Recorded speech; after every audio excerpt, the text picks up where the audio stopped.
COPWATCH, policing the police every single day.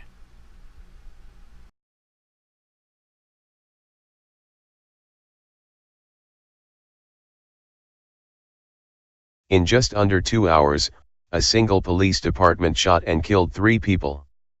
Officers from a single police department killed 3 people in the span of just 2 hours, and they are now keeping information from the public. By John Vibes, June 19, 2018. Kansas City, Missouri. Last week, 3 people were shot and killed by officers with the Kansas City Police Department within the span of just 2 hours, sparking outrage in the community and forcing the department to reassess their policy in regards to use of lethal force.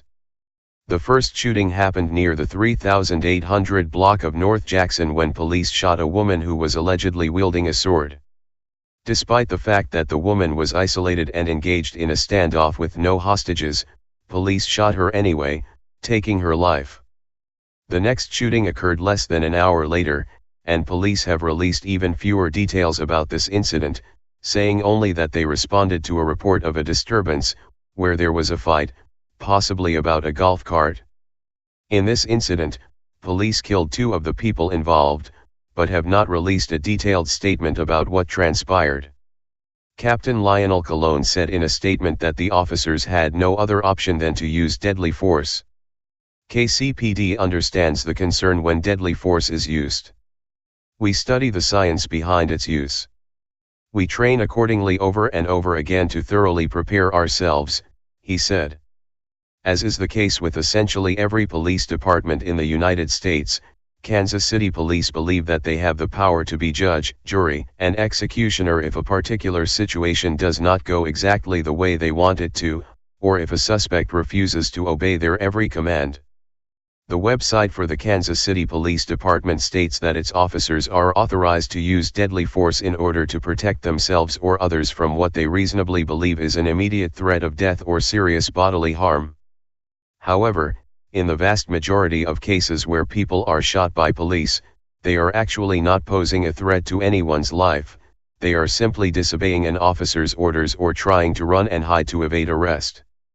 Sadly, in many cases, victims of police violence haven't even hurt anyone. Many of them are just nonviolent drug offenders who don't want to be taken away and put in a cage for something that shouldn't even be illegal.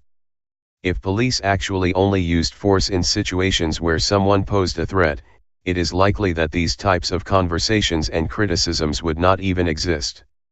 Due to the Kansas City Police Department's history of excessive force, the city has attempted to make some policy measures to appease residents who are concerned about the violence, but these measures have not had much of an impact on how police do business.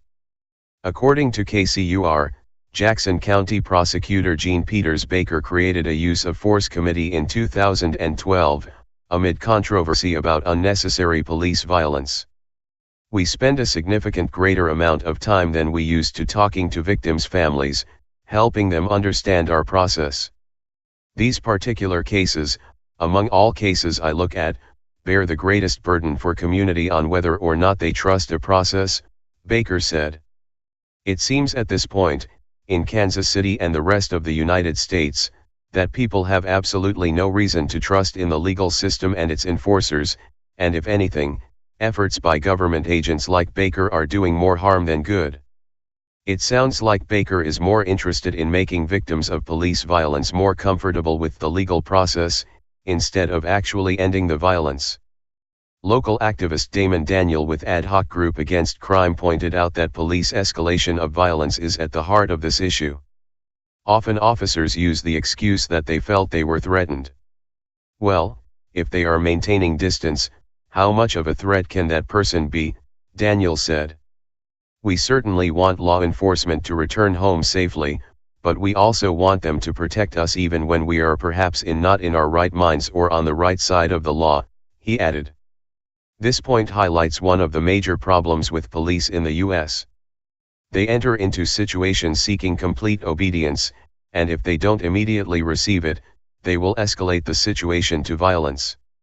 If they were really concerned with helping people, de-escalation would be their top priority, and they would do everything in their power to subdue people peacefully, even at the risk of letting them escape.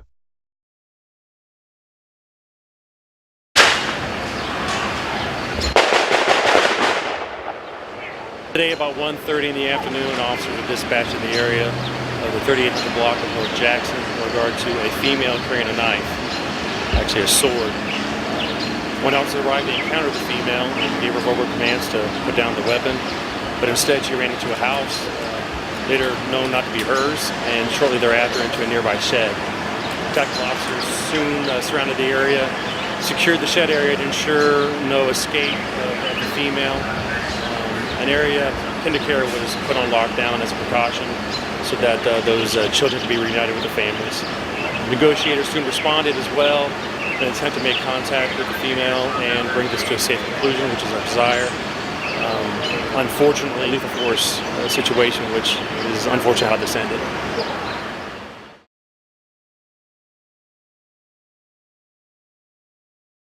Today, shortly before 5 o'clock, officers were dispatched to the plaza behind us there next to the fountains in regard to a couple of individuals, a couple of males, fighting over a golf cart and a gun. Shortly thereafter, pretty quickly, officers arrived on scene and were faced with, unfortunately, not the intended conclusion of a situation or disturbance, and were faced with a situation of lethal force. And as a result, two of those individuals, both of the individuals are actually deceased at this point. It was right in the plaza right behind us, right behind there in the fountains in that plaza area out in the open. It's still early on in the investigation, so I'm not quite sure exactly the foot traffic or what mind you, but officers go to take great care in making sure that before they engage in this lethal force encounters, that they be sure of their target and what's behind it. I was in the convention center. We were scoring AP biology exams. They came on with an announcement that said there's an active shooter nearby. Quickly and quietly moved down the escalators into the basement, and that's what security had asked us to do. So hundreds of professors and teachers went downstairs to the basement, and we just waited for further direction. And that's pretty much what happened. For about 30 minutes we waited until we heard some not intercom, some walkie-talkie action. They told us that it was safe enough that we could head back, just not to head toward the park. And that's about it. Police use who may want to retaliate against him physically. Hey Charlotte County, this is Charlotte County COPWATCH, and I just wanted you to know that I am using this stuff under fair use. And also remember to like and subscribe this channel. Also too, keep in mind I do not make any money on YouTube. This is 5 hours work a day, you know, fighting for freedom. And you can donate with PayPal and Patreon. I just want you to think about this. If everybody gives to PayPal and Patreon, Patreon is every month. Actually, PayPal you can do every month.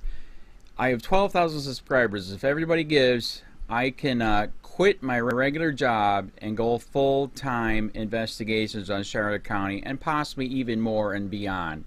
So just keep that in mind. If everybody helps out, I can go full-time doing this. Thanks.